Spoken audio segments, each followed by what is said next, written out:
Coming up on Network Africa,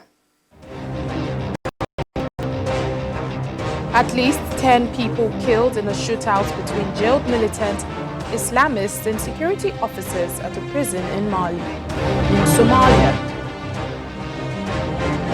Mali swears in new constitutional court judges in a bid to resolve its political crisis.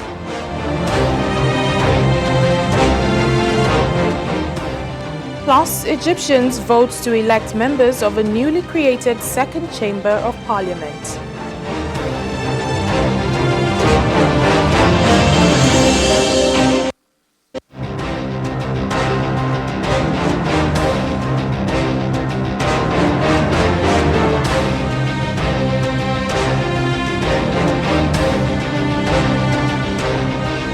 Hello and welcome to the program. I'm Layo Adegoke. We begin today in Somalia, where at least 10 people have been killed in a shootout between jailed militant Islamists and security officers at a prison. According to officials, the Al-Shabaab militants had attempted to escape from the heavily guarded prison in the capital, Mogadishu.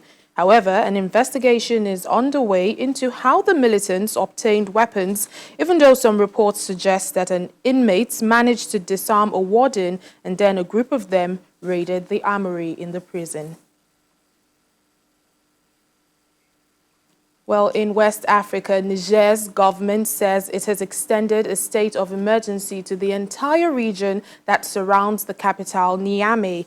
Access to the giraffe reserve, where 6 French aid workers and 2 Nigerians were shot dead, has also been suspended.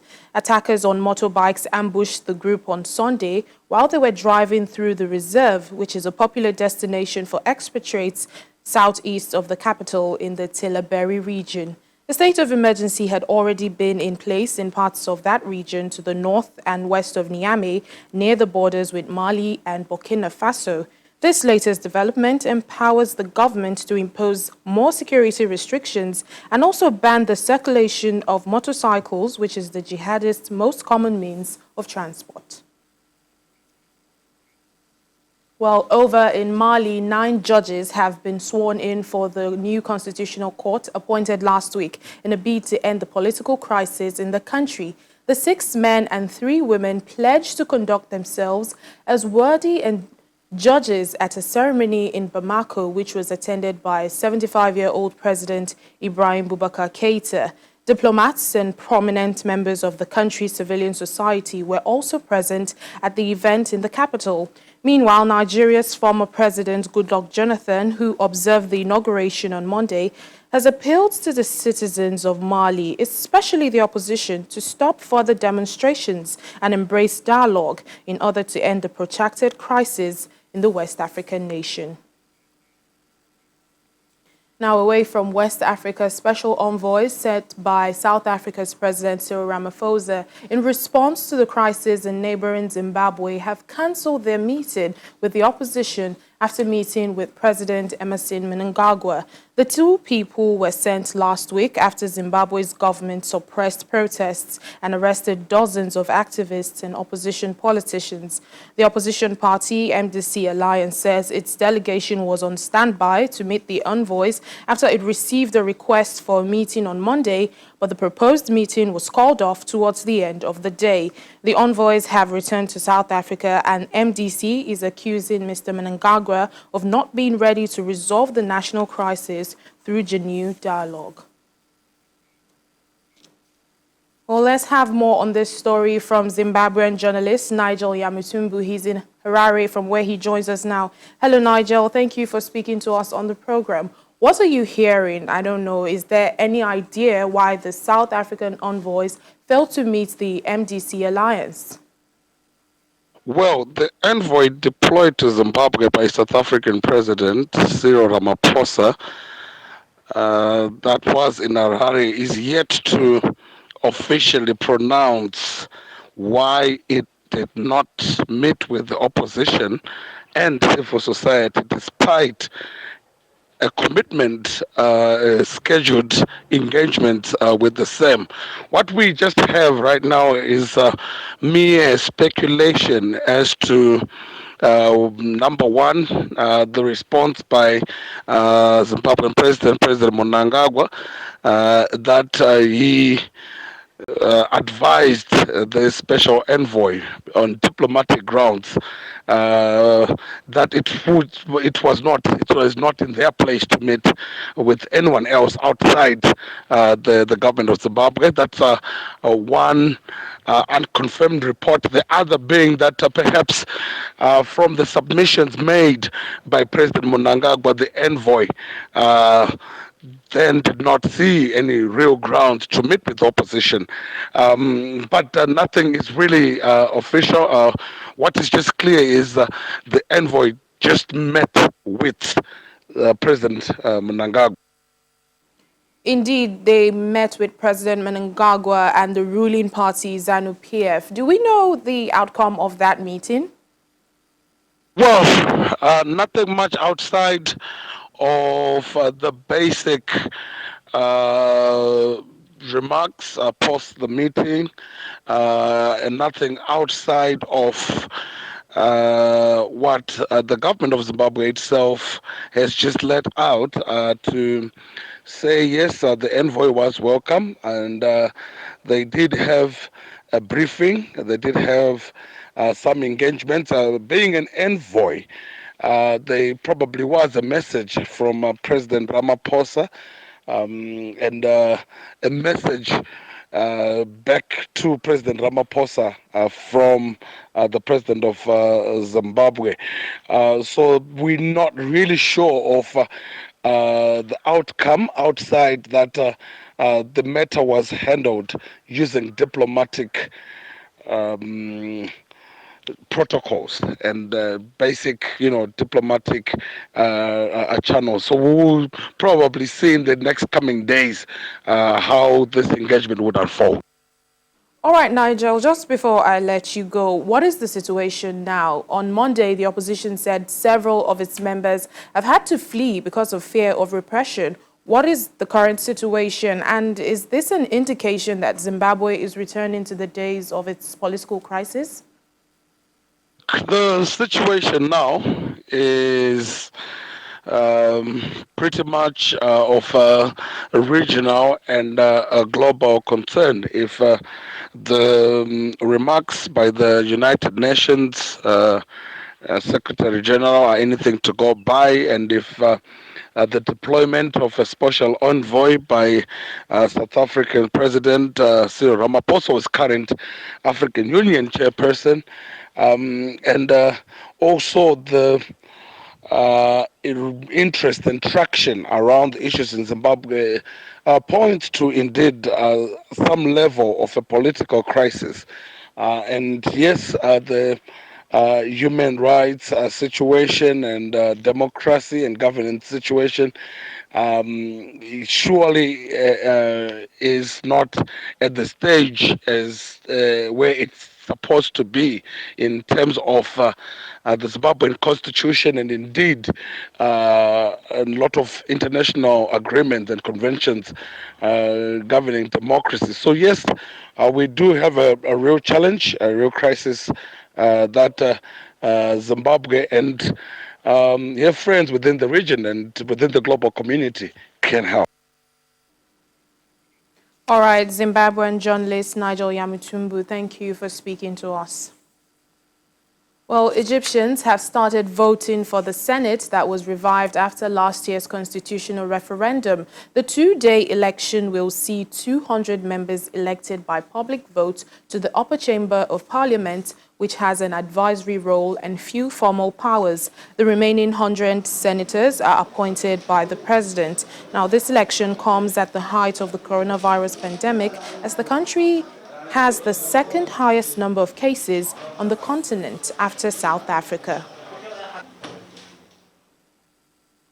Well, let's understand more from Egypt. Joining us now is VOA's correspondent in Cairo, Edward Yeranian. Thank you so much for speaking to us, Ed. My pleasure, Lyle. Now, help us understand how this vote works and its importance. Well, it's a complicated electoral system because it's a two-day vote, And if there is an inconclusive vote in various districts, then they're going to have a runoff in September. So there's the potential that the results will not be known until September.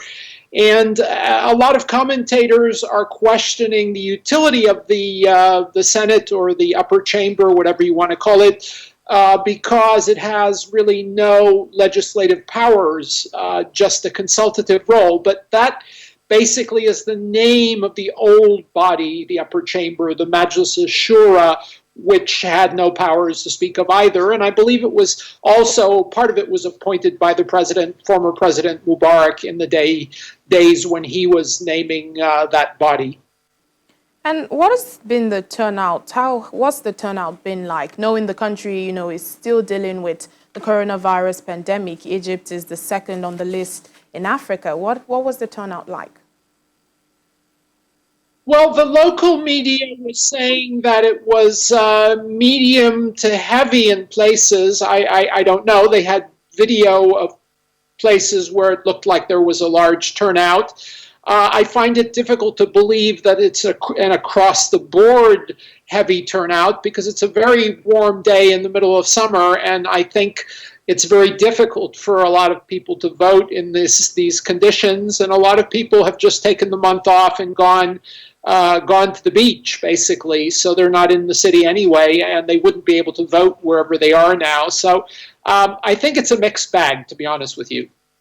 All right, just before I let you go, Ed, in the area of leadership in Egypt, will this Senate, when it is, elected, impact the country's political decisions going forward, especially on rules regarding who is allowed to stand candidacy in presidential elections?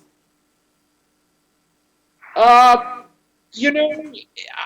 think that there is more room for political maneuver than a lot of people are saying. I think the political atmosphere is freer than a lot of media, especially Western media, are painting it out to be. But at the same time, there isn't a lot of enthusiasm on the part of the people in general, and I think that's an across-the-board situation, not necessarily anything really new. I think there is room for improvement in terms of the popular participation and popular interest in politics. All right, then, Edward Yeranian, VOA's correspondent in Cairo. Always a pleasure speaking to you. Thank you. Thank you, Laya. Let's move now to Mauritius, where tens of thousands of volunteers are still racing against time to clear and contain the serious oil spill on the island. The environmental disaster was caused by a Japanese freighter that ran aground offshore in late July. Prime Minister Pravin Jugnauth says that so far the oil had stopped spilling from the vessel, but a gloomy prospect remains ahead as there is still about 1,900 tons of oil inside. Experts say as the freighter body is now scattered with cracks, the ship might break into two at any time. To prepare for the worst, Jugnauth has ordered pumping out the remaining oil, declared a state of environmental emergency, and has turned to France for help.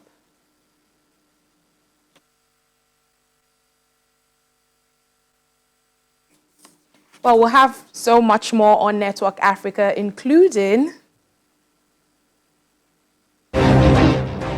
South African recyclers are turning waste plastic bottles to COVID-19 face masks.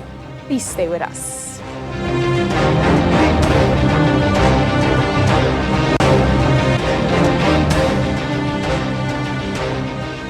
Thanks for staying with us. The governor of Cross River State, Ben Ayade, says he is delighted that peace is returning to the southern part of Cameroon, as this will pave the way for thousands of Cameroonian refugees camped in the state and other parts of Nigeria to return to their country. Governor Ayade stated this during the visit of the Cameroonian Consul General to Calabar. Cameroonian refugees have been seeking asylum in the state following the Anglophone crisis 3 years ago. For over 3 years, these Cameroonians have been refugees in Cross River State.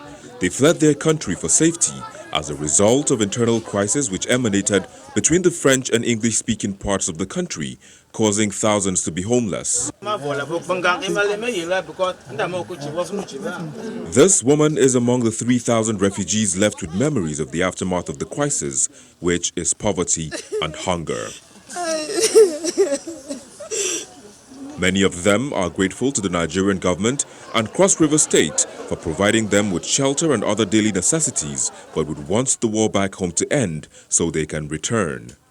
I would like the Nigerian government to at least help us so that we can go back to our countries, to our own country, to our own home. Nigeria is also part of the international nations to see how the crisis in Cameroon will be resolved so that we can go back to our country. I am not satisfied, being here. This is not my country. Please do not be seated. Thank you. Your Excellency. Their cry is receiving the needed attention, and all hands are on deck to ensure peace returns. We are working for the repatriation of our refugees. Many of them are coming to our office to ask for help. They want to return back to Cameroon. In certain parts of Cameroon, southwest or northwest, these are returning. So we want to thank people of Nigeria for that hospitality. For the host governor, Cross River State will not relent in its support to the refugees camped in the state. He commended the Cameroonian government for giving peace a chance. I'm happy to hear that peace is returning to those two major provinces.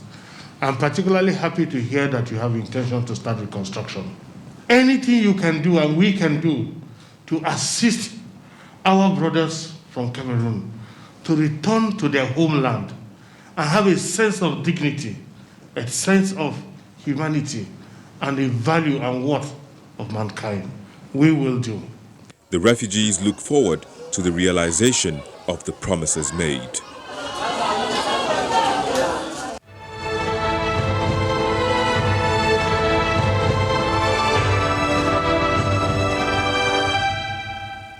All new COVID-19 measures announced in Malawi over the weekend have been met with a backlash, with at least one civil society organization threatening to take the government to court.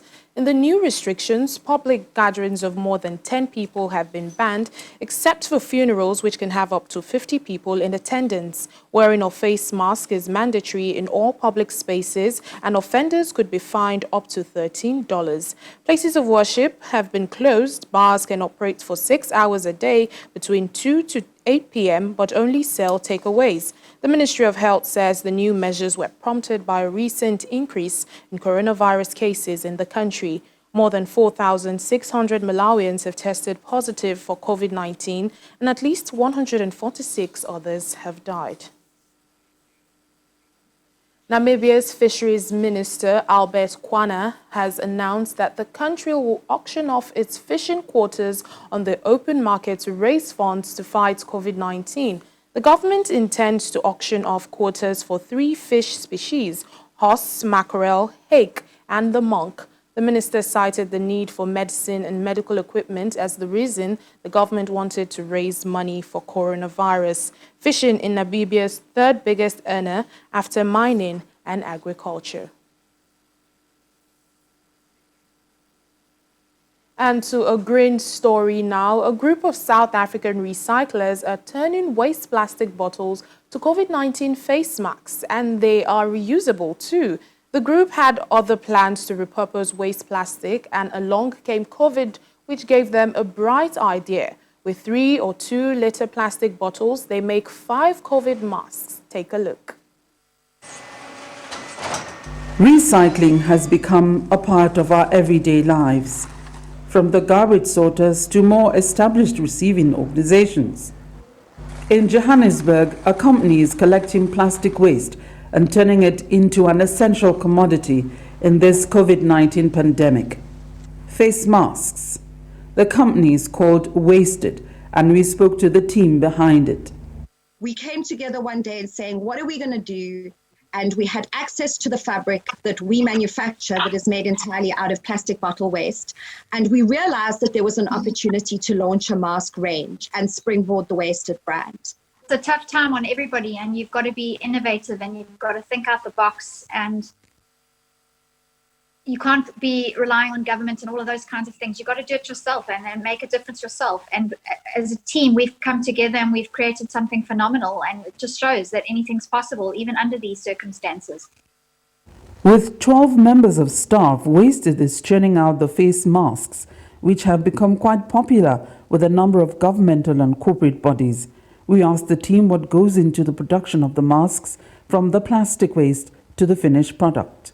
The bottles are collected. We're working hand in hand with our waste entrepreneurs here in South Africa. They're a crucial part of our business. They're the ones picking the waste. They're the ones carrying those massive trolleys with all of the plastic and taking it to our recycling plants. From there on, the bottles get shredded and crushed, and it goes to a separation process. From the separation process, it gets rinsed, and then from that, after that rinsing process, the material is made, our textile fabric that we use to create our face masks. On the streets, the use of face masks is still one thing many people are struggling with. Some use religiously, while others still do not. One question many had about the masks made of plastic was the issue of being able to breathe through. Well, it's actually quite soft. It's very breathable, and our inner lining on the mask is soft on the face. It's a really comfortable mask. As soon as the plastic is turned into a textile fabric, there's space for ventilation, there's space for air to come through, and while simultaneously filtering through the air. Yeah. We got a gift pack of the Wasted face masks just to see what it feels like to use them. And the verdict? So just how it works, taking care of this. So we suggest is just a gentle press in warm water. You can maybe just turn the water around once or twice, and then take your mask out, put it in the direct sunlight, let it dry, and that's it. No twisting actions, no scrubbing actions. So to make this, I know it's two 2-liter bottles, gets you three. Three 2-liter bottles equals 5 of the wasted masks. 3 2-liter bottles Yes. gives you 5. 5 wasted masks. For now, Team Wasted is pushing ahead with this business opportunity brought by the coronavirus pandemic. Apart from direct orders made, corporate clients also order to donate to needy communities, all in the global effort to keep everyone safe. And for the environment, it gets to be safer too. From Johannesburg, South Africa, Betty Dibia, Channels Television News.